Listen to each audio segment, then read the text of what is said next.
En el apartado B1 dice, dadas las matrices A, 1 menos A, 1, 1 y 1 más A, y la matriz identidad, esa no la copio, el apartado A determina, calcular para qué valores de A reales se verifica que A cuadrado menos I es igual a 2A. Pues nada, esto es hacer las cuentas. Vamos a hacer A cuadrado es A por A, 1 menos A, 1, 1, 1 más A, por 1 menos A, 1, 1 más A. Entonces, fila por columna. Tenemos 1 menos A por 1 menos A, 1 menos A al cuadrado.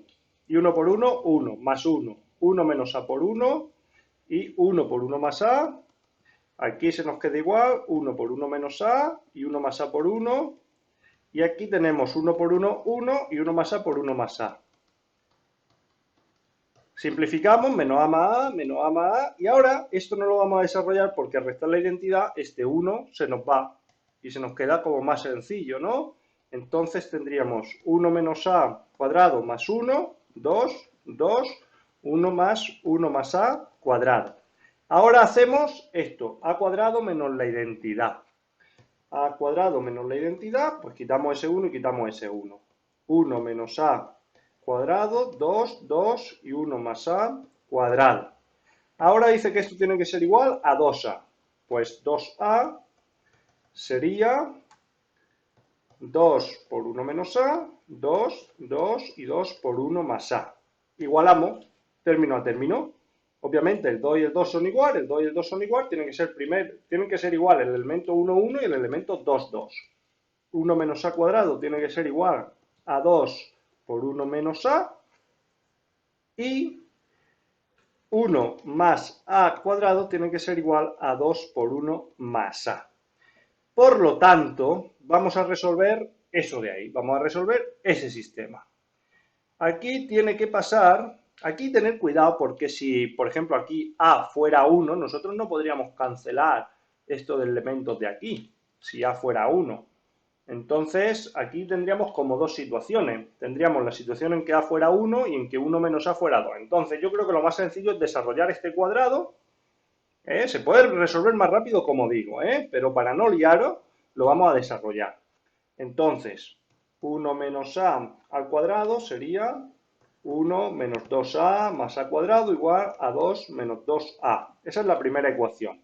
Entonces, menos 2A menos 2A se va, este 1 pasa restando y tendríamos A cuadrado igual 1, de donde A vale más menos 1. Y desarrollamos este segundo cuadrado, 1 más 2A más A cuadrado igual a 2 más 2A. Se nos queda exactamente la misma ecuación que arriba, por lo tanto, la misma solución. Si A vale más menos 1, se cumple lo que nos están preguntando. Por lo tanto, encontrar para qué valores de A, pues esta sería la solución, para más menos 1.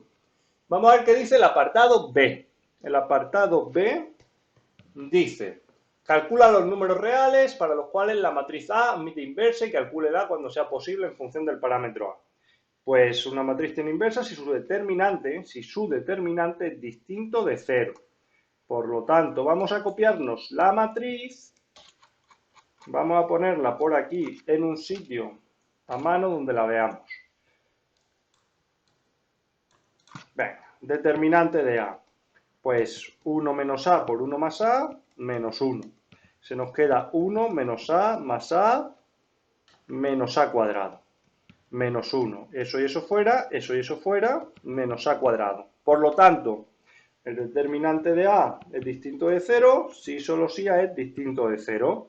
Entonces, A será invertible en esos casos. Invertible. Dice que la calculemos en la matriz inversa. Pues la inversa es 1 partido el determinante por la traspuesta de los adjuntos. Los adjuntos de A en una matriz 2×2 es sencillísimo. Sería, cambiamos los elementos según la diagonal correspondiente. 1 más A, 1 menos A, 1, 1 y el signo a las posiciones impares. Entonces tendríamos que hacer la traspuesta y dividir entre el determinante. A menos 1 sería 1 más A menos 1, menos 1, 1 menos A, eso es la traspuesta, no se nota porque es simétrica con respecto a la diagonal principal, tenemos menos 1 en los dos lados, y ahora tendríamos que dividir por menos a cuadrado. Por lo tanto, si queréis ponemos aquí un menos 1 partido a cuadrado y nos vale. Esa sería la matriz inversa. Si queréis poner el cuadrado cambiar todo el signo y poner el a cuadrado dividiendo, pues también estaría correcto. Y tendríamos el apartado A resuelto. El apartado B. Vamos a ver qué nos pide el apartado C. El apartado C dice calcular en función de A el determinante de la matriz. Aquí tenemos que decir que A es distinto de 0, El determinante de la matriz A por A traspuesta al cuadrado. A por A traspuesta al cuadrado. Nos están pidiendo ese determinante. Nos están pidiendo el determinante, este. Vale, pues propiedades de los determinantes. Nosotros sabemos que el determinante de una potencia es la potencia del determinante. A por A traspuesta al cuadrado. Sabemos que el determinante de un producto es el producto de los determinantes, por lo tanto, determinante de A por el determinante de la traspuesta al cuadrado. Nosotros sabemos que una matriz y su traspuesta tienen el mismo determinante, por lo tanto, esto es determinante de A por determinante de A al cuadrado. ¿Esto qué significa? Que vamos a tener el determinante de a la cuarta. Y como nosotros hemos dicho que el determinante de a era menos a cuadrado, pues tenemos que el determinante de a la cuarta se nos queda a elevado 8. El menos desaparece porque es potencia cuarta, 4 por 2, 8. Y tendríamos el apartado C resuelto. Vamos ya a ver qué nos pide el apartado B2. El B2 dice: un brote de una enfermedad se propaga a lo largo de unos días, el número de enfermos después de iniciarse el brote viene dado por la función f de t igual... No, una función tal que su derivada, nos dan la derivada, t cuadrado 10 menos t. Dice A, sabiendo que inicialmente había 6 personas afectadas, calcula la función f de t. Nos dicen que, bueno, esto en el apartado A, f de 0 eran 6 personas afectadas. Pues dice que calculemos la función f, pues f de t es la primitiva de esta función que nos están dando, es decir, la integral de 10t cuadrado menos t cubo, diferencial de t, y esto se nos queda un 10t al cubo partido 3 menos t a la cuarta partido 4 más una constante. Pero como nos dicen que f de 0 era 6, f de 0 es 0, 0, c igual 6, eso nos dice o nos lleva a que la f de t que nos piden es 10t al cubo partido 3 menos t cuarta partido 4 más 6. Simplemente sustituimos el 0 en la primitiva y así podemos saber el valor de la constante igualando al valor que nos están dando. Esa sería la solución del apartado A. Apartado B. El apartado B dice: calcule cuántos días después de iniciarse el brote se alcanza el número máximo de enfermos. ¿Y cuál es ese número? Vale, el número máximo es donde la derivada vale 0. f' de t igual 0. Si solo si, pues t cuadrado 10 menos t, la función que nos están dando, vale 0. Entonces, o bien t vale 0, o bien t vale 10. O se anula este factor, o se anula este factor. Entonces, este dominio de la función en principio es todo R. Vamos a estudiar la monotonía en un entorno del 0 y del 10. Bueno, se supone que el dominio son todos los reales positivos porque como es medir el tiempo, pues empezamos en 0. Entonces vamos a ver cuánto vale f' de 9, positivo, porque 10 menos 9 es 9, y el cuadrado siempre es positivo, y en 11, 10 menos 11 negativo, un cuadrado positivo, negativo. Entonces, crece, decrece, el máximo relativo es en t igual 10, máximo para f de t. Y es decir, a los 10 días. ¿Y cuál es esa cantidad de enfermos? Pues f de 10. Es decir, aquí. 10 al cubo son 1000, 10.000 partido 3. 10.000 partido 3. Aquí tenemos 10.000 partido 4. Más 6, que es los que hemos calculado antes. Pues 10.000 tercios menos 10.000 cuartos. 10.000 tercios menos 10.000 cuartos más 6. 839,5 33. Aproximadamente 839 enfermos. Estamos hablando de personas. Muy bien. Pues apartado C, calcular usando el teorema de Bolzano cuántos días dura el brote. Entonces, fijaros, vamos a interpretar un poco qué es lo que nos están preguntando aquí. Nosotros tenemos una función que depende del tiempo, el tiempo empieza a contar desde cero, el tiempo empieza a contar desde cero y va aumentando. Hemos dicho que f de 0 era 6 y que aquí la función era decreciente hasta que en el 10 se alcanzaba el máximo, que era aproximadamente lo que nos ha salido aquí, 839.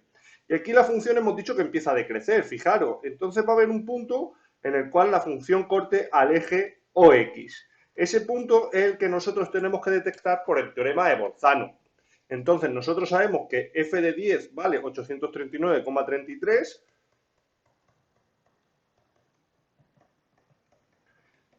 que es positivo. Ahora tenemos que encontrar un punto donde esa función sea negativa. Pues vamos a evaluar f de 11. La función la tenemos aquí, la voy a copiar para tenerla a mano. La voy a copiar por aquí. Esto es la f. Y vamos a ir sustituyendo. Entonces, f de 11, 10 por 11 al cubo dividido 3 menos 11 a la cuarta dividido 4 más 6. Esto sale 782,42. También positivo. Pues ahora f de 12. 10 por 12 al cubo dividido 3 menos 12 a la cuarta dividido 4 más 6. Sale 582, sigue siendo positivo. Vamos a saltarnos el 13, vamos a hacer f de 14. f de 14 sería 10 por 14 al cubo dividido 3 menos 14 a la cuarta dividido 4 más 6. Sale menos 451,33, que es negativo. Como nos dice en qué punto pasamos de positivo a negativo, necesitamos justo un intervalo de una unidad de tiempo. El tiempo creo que son días, entonces, ¿en qué día pasamos de tener epidemia, de tener enfermos, a no tener? Entonces vamos a evaluar el 13 también. 10 por 13 al cubo, dividido 3, menos 13 a la cuarta, dividido 4, más 6. Son 189,08, que es positivo. Entonces aquí, en el intervalo 13-14, como f es continua en realidad es continua en todo su dominio porque es un polinomio, pero particularmente es continua en el intervalo 13-14. El teorema de Bolzano garantiza que existe un punto dentro del intervalo 13-14 tal que f de c vale 0. Entre el día 13 y el día 14, digamos que se acaba la pandemia o se acaba la epidemia. Y tendríamos el apartado justificado y podemos pasar al ejercicio 3. El ejercicio B3 dice, dados el plano, pi 2x más 3y menos z igual 4, la recta x más y menos z igual 0 y x más y más z igual 2 y la recta S en vectorial x, y, z igual 1, 2, 3 más lambda 1, 0, 1. Con lambda en R se pide calcular el punto simétrico de P, el punto P, 1, 2, 3, respecto del plano pi, el simétrico de este punto con respecto al plano pi. Entonces, el plano pi me lo voy a volver a copiar aquí. Muy bien. El simétrico de un punto respecto a un plano, pues calculamos, este sería el punto, este sería el plano, calculamos la recta perpendicular al plano que pasa por ese punto, es decir, que tomamos como vector director de la recta el normal del plano, 2, 3, menos 1, que son los coeficientes del plano. Con eso me hago una recta, pues vamos a llamarla T, porque la R y la S ya están utilizadas en el enunciado. X, Y, Z, el punto, el 1, 2, 3 y el vector, el 2, 3, menos 1, pues alfa, por ejemplo, con alfa en R. Ahora calculo la intersección entre la recta y el plano, y ese será este punto de aquí, el punto proyección, el P'. Sustituimos la recta en el plano. Tenemos 2 por 1 más 2 alfa, más 3 por 2 más 3 alfa, menos 3 menos alfa, igual 4. Esto se nos queda 2 más 4 alfa, más 6, más 9, menos 3, más alfa, igual 4. Tenemos 6, 3, 3 y 2, 5, que pasa restando, menos 1. Y ahora tenemos 4, 13, 14. Por lo tanto, alfa menos 1 partido 14. Y eso lo que voy a hacer es sustituirlo en el punto aquí. Entonces eso me da el 1 menos 2 partido 14, pues sería 14 menos 2, 12 partido 14. Aquí tenemos 2 menos 3 partido 14, pues 28 menos 3, 25 partido 14. Y 3 por 14 será 42, 42 y 1, 43 partido 14. Ese sería el P'. Esto vamos a separarlo un poquillo de aquí, que se quede ahí. Bien, este sería el P', la proyección. Y ahora sabemos que el P' es el punto medio entre P y su simétrico. Por lo tanto, el simétrico es 2P' menos P, que se nos quedaría 2 por esto, sería 24 partido 14, 50 partido 14, 86 partido 14, menos el punto P, que es el 1, 2, 3.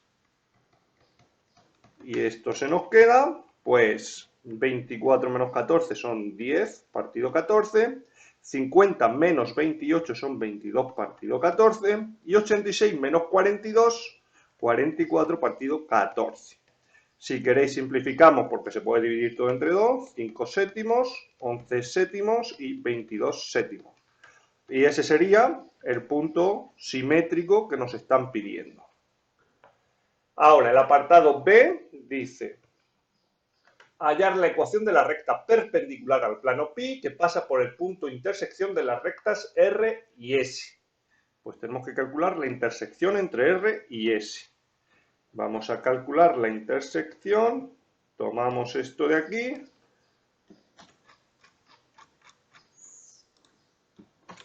Y vamos a calcular la intersección entre estas dos rectas. Entonces, pues posiblemente lo que podemos hacer es escribirnos esta recta S en paramétrica, que sería X, Y, Z, 1 más lambda, 2 y 3 más lambda. Esta recta la sustituimos en esta de aquí, en la ecuación general de la recta R, y tendríamos 1 más lambda menos el Z, pues son menos 3 menos lambda, igual 0. Me he dejado la i que no la he puesto, más 2 menos 3 menos lambda, igual 0. Y esta segunda, que sería 1 más lambda, más 2, más 3 más lambda. Esta de aquí, 1 y 2, 3 menos 3, 0, lambda menos lambda es 0, es una identidad. Y esta segunda ecuación de aquí sería 3 y 2, 5 y 1, 6, igual lambda y lambda, 2 lambda que pasa restando. Entonces tenemos que lambda vale menos 3. Si lambda vale menos 3, lo sustituyo en la ecuación paramétrica de la recta S y ese sería el punto intersección. R intersección S saldrá 1 menos 3 son menos 2, 2 y 3 menos 3, 0. Y ahora nos dice la ecuación perpendicular al plano pi que pasa por ese punto. Pues fijaros que esto es lo mismo que hemos hecho en el apartado A. Vamos a llamar a esta recta T'. X, Y Z pasa por este punto, menos 2, 2, 0, y tiene como vector director el normal del plano. Por lo tanto, el mismo razonamiento que hemos hecho aquí para encontrar el simétrico. Entonces sería esta dirección, 2, 3, menos 1, más 2 gamma, más 3 gamma, menos gamma, con gamma perteneciente a R. Y tendríamos la solución del apartado B. Ahora, el C dice, calcula el ángulo que forman las rectas R y S. El C, el ángulo que forman las rectas R y S. Pues vamos a tomar la dirección de R y la dirección de S. La dirección de R es el 1, 0, 1. Esta es la de S, perdón. Y la de R, pues necesitamos pasar esto a paramétrica. Pero fijaros, a paramétrica esto lo que podemos hacer es restamos las ecuaciones y se nos quedarían x menos x0, y menos y, 0 menos z menos 2z igual a menos 2, por lo tanto z vale 1. Y si z vale 1, entonces se nos va a quedar x más y igual 1 y x más y igual 1 en las dos ecuaciones. El menos 1 pasa sumando y el 1 pasa restando, 2 menos 1 a 1. Por lo tanto se nos queda, por ejemplo, y igual 1 menos x, y igual 1 menos, para aquí pues podemos tomar alfa beta y el x beta, con beta perteneciente a R. Por lo tanto, la dirección sería el 1 menos 1, 1. 1 menos 1, 1. ¿Cómo se calcula el ángulo que forman la recta R y S? Pues nosotros sabemos que el coseno del ángulo va a ser el producto escalar de las direcciones partido en valor absoluto, partido el producto de los módulos. Siempre en la recta se toma el ángulo más pequeño. Obviamente, si tenemos dos rectas, pues aquí habría un ángulo y aquí habría otro. El valor absoluto lo que hace es que nos quedamos con el que está en el primer cuadrante, siempre con el más pequeño. Entonces, 1 y 1, 2. 1 por 1, 1, menos 1 por 0, 0, y 1 por 1, 1, 1 y 1, 2, y el producto de los módulos. Esto sería 1 y 1, 2 y 1, 3, raíz de 3, y este de aquí, ya sabéis que es la raíz cuadrada de la suma de los cuadrados, y esto es raíz de 2, por lo tanto esto es raíz de 6. Aquí lo que vamos a hacer es racionalizar, raíz de 6 partido 6, raíz de 6 partido 3. Por lo tanto, el ángulo sería el arco coseno de raíz de 6 partido 3, que será aproximadamente raíz de 6 dividido 3, arco coseno, aproximadamente 35,3 grados o 35,26 grados. Y sería la solución de este apartado C. Vamos ya al ejercicio B4. El B4 dice: un concesionario dispone de vehículos de baja y alta gama, sabiendo que los de alta gama son un tercio de las existencias. Entre los de baja gama, la probabilidad de tener defecto. Bueno, esto es un diagrama de árbol. Tenemos alta gama y baja gama. Alta gama son un tercio de las existencias, por lo tanto de baja son 2/3 y pueden ser defectuosos o no defectuosos. Dice que entre los de baja gama la probabilidad de tener defecto de fabricación que obliga a revisarlos es de 1,6%. Entre los de baja tienen defecto 1,6%, 0,016. Mientras que los de alta gama un 0,9, 0,009. 0,9% tenéis que dividirlo entre 100, En un control de calidad preventa se elige al azar, calcula la probabilidad de que el vehículo elegido resulte defectuoso. ¿Cuál es la probabilidad de que tenga defecto? Pues que tenga defecto y sea de alta gama, más que tenga defecto y sea de baja gama. Entonces, 1/3 por 0,009 más 2/3 por 0,016. 0,009 dividido 3 más 2 por 0,016 dividido 3. 0,01366 o 67 porque es periódico, es decir, 41 de 3000. Esto vamos a poner aquí 41 de 3000, que es el número exacto, y aquí aproximadamente. Apartado B. Si se comprueba que el vehículo es defectuoso, la probabilidad de que sea de gama baja. La probabilidad de que sea de gama baja, sabiendo que es defectuoso, pues esto es que sea defectuoso y de gama baja, que es este camino de aquí, 2/3 de 0,016 partido todos los defectuosos, que son estos 41 partido 3000 o este numerillo de aquí. Yo voy a poner 41 partido 3000 intentando cometer el menor error posible, al menos en las cuentas, y luego ya redondeamos. Entonces, tenemos 2 por 0,016 dividido 3. Esto es 4 375 dividido 41 partido 3000 y sería 4 dividido 375 dividido 41 dividido 3000. Se nos queda 32 de 41, que es aproximadamente 0,78. 0,78. Y tendríamos también el apartado B y el examen terminado y ya está. Entonces, pues nada. Si habéis encontrado algún error, por favor, decidlo en los comentarios y ya está. Espero que os haya salido más o menos bien la cosa.